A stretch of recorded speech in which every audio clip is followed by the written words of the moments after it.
El almanaque del pobre Richard y otras actividades. En 1732 publiqué por primera vez mi almanaque, bajo el nombre de Richard Saunders. Lo continué durante unos 25 años y lo llamé comúnmente Almanaque del pobre Richard. Me esforcé por hacerlo entretenido y útil, y por ello llegó a tener tanta demanda, que obtuve considerables beneficios de él, vendiéndolo anualmente a cerca de 10.000 copias. Y observando que se leía, pues casi ningún barrio de la provincia carecía de él, lo consideré un vehículo apropiado para transmitir mis conocimientos a mis compatriotas, de los cuales la mayoría no compraban otros libros. Por lo tanto, llené todos los pequeños espacios que se producían entre los días notables del calendario con frases proverbiales, principalmente aquellas que inculcaban la industria y la frugalidad como el medio de procurar la riqueza y por lo tanto asegurar la virtud, siendo más difícil para un hombre en la carencia actuar siempre honestamente, como es difícil para un saco vacío mantenerse erguido. Estos proverbios, que contenían la sabiduría de muchas épocas y naciones, los reuní y formé en un discurso conectado que se adjuntó al almanaque de 1757, como la arenga de un anciano sabio a los asistentes de una subasta. El hecho de reunir todos estos consejos dispersos causó muy buena impresión. La pieza, que fue universalmente aprobada, se copió en todos los periódicos del continente. Se reimprimió en Gran Bretaña en una banda para ser pegada en las casas. Se hicieron 2 traducciones de ella al francés y el clero y la nobleza compraron grandes cantidades para distribuirlas gratuitamente entre sus feligreses e inquilinos pobres. En Pensilvania, como desalentaba el gasto inútil en superfluidades extranjeras, algunos pensaron que tenía su parte de influencia en la producción de esa creciente abundancia de dinero que se observó durante varios años después de su publicación. También consideré mi periódico como otro medio de comunicar la instrucción y desde ese punto de vista reimprimía con frecuencia extractos del Spectator y de otros escritores morales, y a veces publicaba pequeñas piezas mías que habían sido compuestas primero para su lectura en nuestro junto. Entre ellas se encuentra un diálogo socrático que tiende a demostrar que cualesquiera que sean sus partes y habilidades, un hombre vicioso no puede ser llamado propiamente un hombre de sentido, y un discurso sobre la abnegación que muestra que la virtud no es segura hasta que su práctica se convierte en un hábito y está libre de la oposición de inclinaciones contrarias. Estos artículos pueden encontrarse en los periódicos de principios de 1735. En la dirección de mi periódico excluí cuidadosamente todas las calumnias e insultos personales que en los últimos años se han vuelto tan vergonzosos para nuestro país.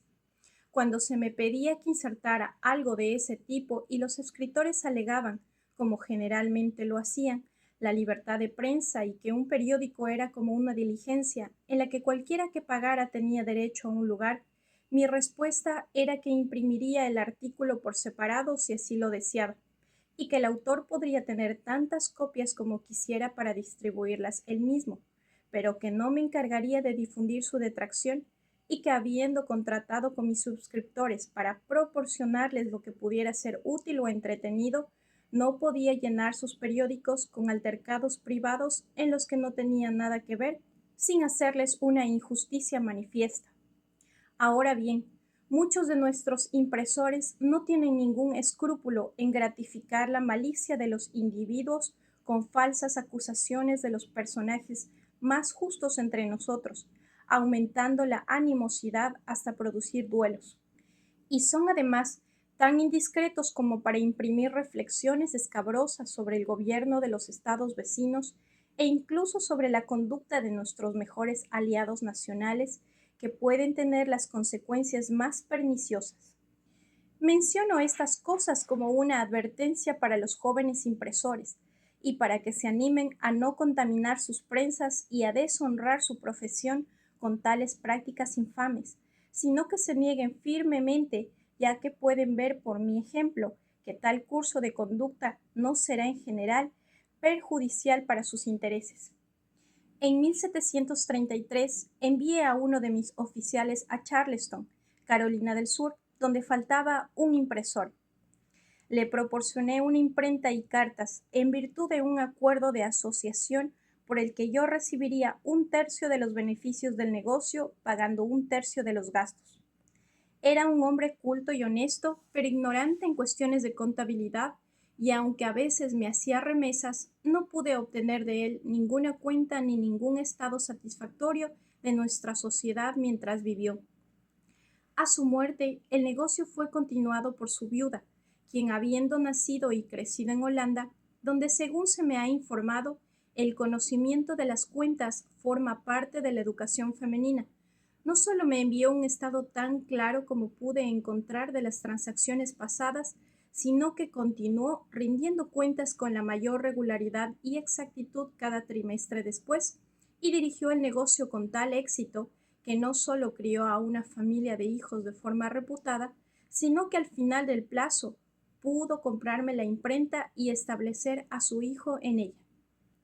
Menciono este asunto principalmente para recomendar esa rama de la educación para nuestras jóvenes mujeres, ya que es probable que sea más útil para ellas y sus hijos en caso de viudedad que la música o el baile, preservándolas de las pérdidas por imposición de hombres astutos y permitiéndoles continuar tal vez una casa mercantil rentable con correspondencia establecida hasta que un hijo crezca para emprender y continuar con ella, para la ventaja duradera y el enriquecimiento de la familia.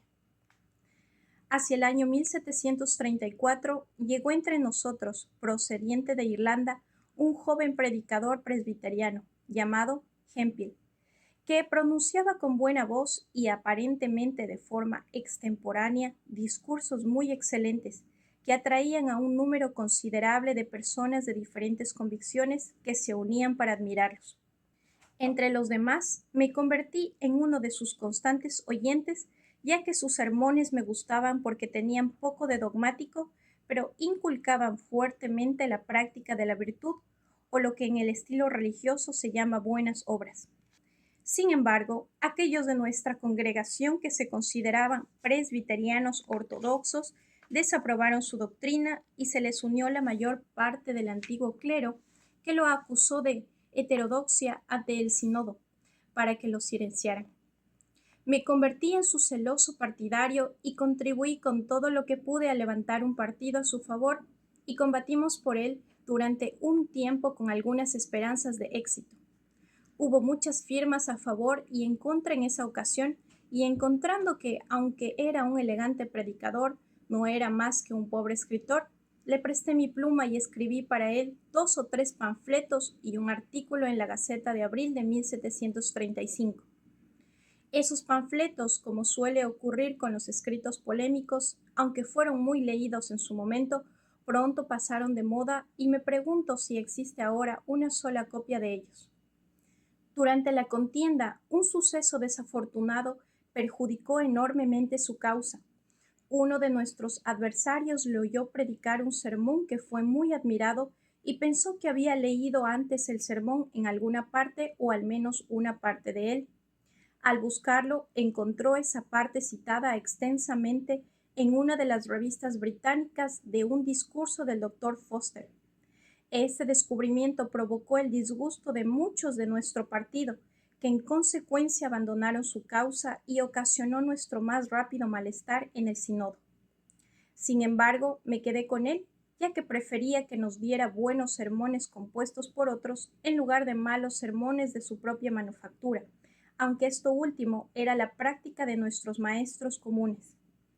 Después me reconoció que ninguno de los que predicaba era suyo, añadiendo que su memoria era tal que le permitía retener y repetir cualquier sermón después de una sola lectura. Al ser derrotados, nos dejó en busca de mejor fortuna y yo dejé la congregación, sin volver a unirme a ella después, aunque continué durante muchos años mi suscripción para el mantenimiento de sus ministros. En 1733 empecé a estudiar idiomas. Pronto dominé el francés hasta el punto de poder leer los libros con facilidad. Luego emprendí el italiano. Un conocido, que también lo estaba aprendiendo, Solía tentarme a jugar al ajedrez con él. Al ver que esto me quitaba demasiado tiempo para el estudio, me negué a jugar más, a no ser con la condición de que el vencedor de cada partida tuviera derecho a imponer una tarea, ya sea en partes de la gramática que debía aprender de memoria o en traducciones, etc. Tareas que el vencido debía realizar por honor antes de nuestro próximo encuentro. Como nuestro nivel era aproximadamente igual, aprendimos mucho de idiomas durante nuestros encuentros. Después, con un poco de esfuerzo, aprendí también el español lo suficiente como para leer libros. Ya he mencionado que solo tuve un año de instrucción en una escuela de latín, y eso cuando era muy joven, después de lo cual descuidé esa lengua por completo. Pero cuando ya conocía el francés, el italiano y el español, me sorprendió encontrar, al revisar un testamento en latín, que entendía mucho más de esa lengua de lo que había imaginado, lo que me animó a dedicarme de nuevo a su estudio y tuve más éxito, ya que las lenguas anteriores me habían allanado el camino. A partir de estas circunstancias, he pensado que hay alguna incoherencia en nuestro modo común de enseñar las lenguas. Se nos dice que es apropiado comenzar primero con el latín y que una vez adquirido este, será más fácil alcanzar las lenguas modernas que se derivan de él, y sin embargo no comenzamos con el griego para adquirir más fácilmente el latín. Es cierto que si puedes trepar y llegar a la cima de una escalera sin usar los escalones, los ganarás más fácilmente al descender, pero ciertamente, si comienzas por lo más bajo, ascenderás con más facilidad a la cima y por lo tanto me gustaría someter a la consideración de los que supervisan la educación de nuestra juventud. Sí, ya que muchos de los que comienzan con el latín lo dejan después de pasar algunos años sin haber dominado y lo que han aprendido se vuelve casi inútil, ¿no habría sido mejor haber comenzado con el francés, procediendo al italiano y demás, pues, aunque después de pasar el mismo tiempo, dejarán el estudio de las lenguas y no llegarán nunca al latín? Habrían adquirido, sin embargo, otras lenguas que, siendo de uso moderno, podrían serles útiles en la vida común.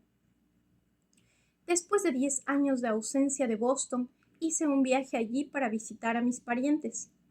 Al regresar, me detuve en Newport para ver a mi hermano, que se había establecido allí con su imprenta. Nuestras anteriores diferencias quedaron olvidadas y nuestro encuentro fue muy cordial y afectuoso. Su salud declinaba rápidamente y me pidió que en caso de su muerte, que preveía no muy lejana, me llevará a su casa a su hijo, que entonces solo tenía 10 años, y lo educará en el negocio de la imprenta. Así lo hice, enviándolo unos años a la escuela antes de incorporarlo a la oficina. Su madre se encargó del negocio hasta que él creció, y entonces le ayudé con vestimenta nueva y algunas otras cosas. Así fue como compensé a mi hermano por el servicio que le había privado al dejarlo tan pronto. En 1733 perdí a uno de mis hijos, un buen niño de 4 años, por la viruela. Durante mucho tiempo lamenté y aún lamento no haberle vacunado. Menciono esto por el bien de los padres que omiten la vacunación, suponiendo que nunca se perdonarían si un hijo suyo muriera por esa causa. Nuestro club, el Junto, fue tan útil y proporcionó tal satisfacción a los miembros que varios deseaban introducir a sus amigos, lo que no podía hacerse sin exceder el número que habíamos establecido como conveniente, es decir, 12. Desde el principio habíamos establecido la norma de mantener nuestra institución en secreto, lo cual fue bastante bien observado. La intención era evitar las solicitudes de admisión de personas impropias que tal vez nos resultaría difícil rechazar. Yo era uno de los que estaba en contra de cualquier adición a nuestro número, pero en lugar de ello hice por escrito una propuesta, que cada miembro por separado debería tratar de formar un club subordinado con las mismas reglas y sin informarles de la conexión con el junto. Las ventajas que se proponían eran la mejora de muchos más ciudadanos jóvenes mediante el uso de nuestras instituciones, nuestro mejor conocimiento de los sentimientos generales de los habitantes en cualquier ocasión, ya que el miembro del junto podía proponer las preguntas que deseáramos y debía informar al junto de lo que ocurriera en su club separado. La promoción de nuestros intereses particulares en los negocios mediante una recomendación más amplia y el aumento de nuestra influencia en los asuntos públicos y nuestro poder de hacer el bien mediante la difusión de los sentimientos del junto en los distintos clubes. El proyecto fue aprobado y cada miembro se comprometió a formar su club, pero no todos lo consiguieron. Solo se formaron 5 o 6 que recibieron diferentes nombres como la Viña, la Unión, la Banda, etc. Fueron útiles para sí mismos y nos proporcionaron una buena cantidad de diversión, información e instrucción, además de responder en cierto grado a nuestras ideas de influir en la opinión pública en ocasiones particulares de las que daré algunos ejemplos en el curso del tiempo. Mi primera promoción fue ser elegido en 1736 secretario de la Asamblea General. La elección se hizo ese año sin oposición, pero al año siguiente, cuando se me propuso de nuevo la elección como la de los miembros es anual, un nuevo miembro pronunció un largo discurso contra mí para favorecer a otro candidato. Sin embargo, fui elegido, lo que me resultó más agradable, ya que además de la paga por el servicio inmediato como secretario, el lugar me daba una mejor oportunidad de mantener un interés entre los miembros, lo que me aseguraba el negocio de imprimir los votos, las leyes, el papel moneda y otros trabajos ocasionales para el público, que en general eran muy rentables. Por lo tanto, no me gustaba la oposición de este nuevo miembro, que era un caballero de fortuna y educación, con talentos que probablemente le darían con el tiempo una gran influencia en la Cámara, lo que de hecho sucedió más tarde. Sin embargo, no pretendía ganarme su favor rindiéndole un respeto servil, sino que después de algún tiempo adopté este otro método. Habiendo oído que tenía en su biblioteca un libro muy escaso y curioso, le escribí una nota en la que le expresaba mi deseo de leer ese libro y le pedía que me hiciera el favor de prestármelo durante unos días. Me lo envió inmediatamente y yo se lo devolví en una semana con otra nota, en la que le expresaba mi agradecimiento. Cuando volvimos a encontrarnos en la cámara, me habló, cosa que nunca había hecho antes, y con gran cortesía, y desde ese entonces se mostró dispuesto a servirme en todas las ocasiones, de modo que nos hicimos grandes amigos y nuestra amistad continuó hasta su muerte. Este es otro ejemplo de la verdad de una vieja máxima que había aprendido que dice: aquel que te ha hecho una vez un favor estará más dispuesto a hacerte otro que aquel a quien tú mismo has hecho un favor.